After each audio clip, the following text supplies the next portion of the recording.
Hello friends, అందరికీ స్వాగతం. So friends, ప్రస్తుతానికి మనకి బిట్కాయిన్ వచ్చేసరికి ఇంపార్టెంట్ సపోర్ట్ దగ్గర ఉంది. 15 మినిట్స్ టైం ఫ్రేమ్లో 88,800 దగ్గర మంచి సపోర్ట్ అయితే తీసుకుంటుంది. అయితే బ్రాడర్ పిక్చర్లో మనం చూసినట్టే స్టిల్ ఏంటంటే ఇక్కడ దాకా స్ట్రాంగ్ సెల్లింగ్ ప్రెషర్లో ఉంది. ఇప్పుడే కొద్దిగా బయింగ్ యాక్టివిటీ అనేది స్టార్ట్ అవుతుంది. ఎనీహౌ 5 మినిట్స్ టైం ఫ్రేమ్లో మనకి ఈ ఏరియా మంచి సపోర్ట్గా ఉంది.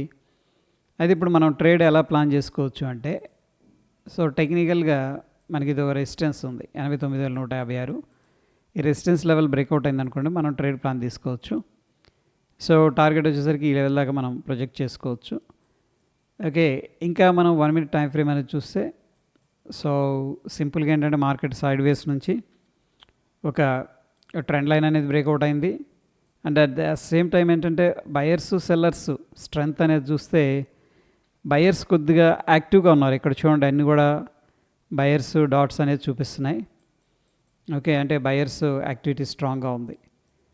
So based on the price action కానీ, మూవింగ్ యావరేజెస్ కానీ అండ్ బుల్స్ బేర్స్ పవర్ అనేది మనం చూసుకున్నట్టయితే కొద్దిగా బుల్లిష్ సెంటిమెంట్గా కనిపిస్తుంది. ప్రాబ్లీ ఈ యొక్క జోన్లోకి మనం టార్గెట్ అయితే ప్రొజెక్ట్ చేసుకోవచ్చు. టెక్నికల్గా ఇది ఒక ట్రెండ్ లైన్ కూడా అనమాట. సో ట్రెండ్ లైన్ బ్రేక్అవుట్ అయింది, సూపర్ మూవ్ వచ్చింది. ఇక్కడ based on the price action ఏంటంటే మనకు ఒక ట్రెండ్ లైన్ అయితే ఉంది. సో ఈ ట్రెండ్ లైన్ బ్రేక్అవుట్ అయితే మళ్ళీ ఫర్దర్గా ఈ జోన్ దాకా మన టార్గెట్ అయితే ప్రొజెక్ట్ చేసుకోవచ్చు.